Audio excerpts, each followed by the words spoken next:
Dans les colonnes de gala, les proches de Claude Sarraute, décédé le 10 juin dernier, lui ont rendu un nouvel hommage.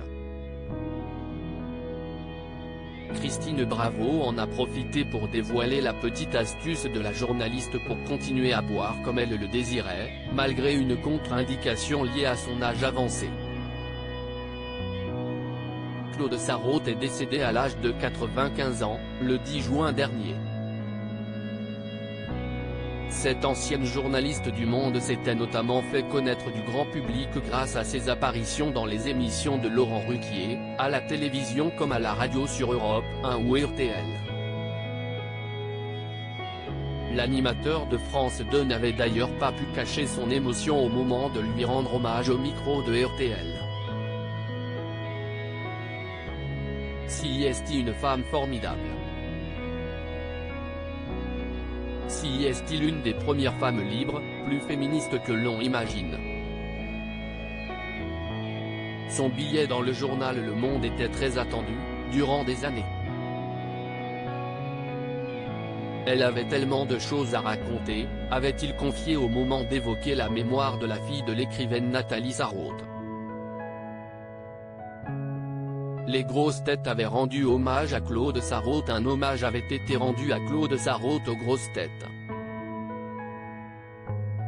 Isabelle Mergo, qui avait partagé la scène avec elle dans La Presse est unanime, une pièce de Laurent Ruquier en 2002, avait d'ailleurs profité de l'occasion pour raconter une anecdote surréaliste à son sujet.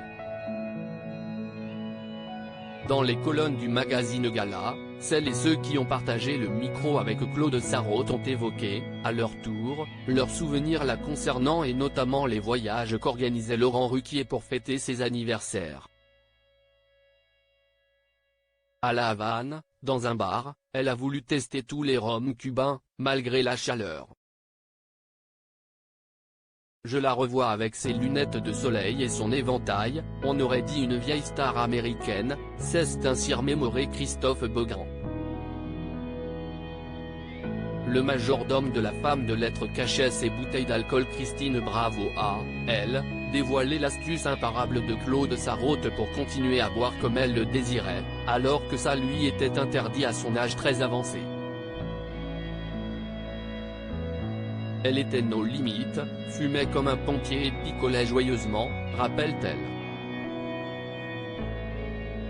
Elle adorait le Gewürztraminer.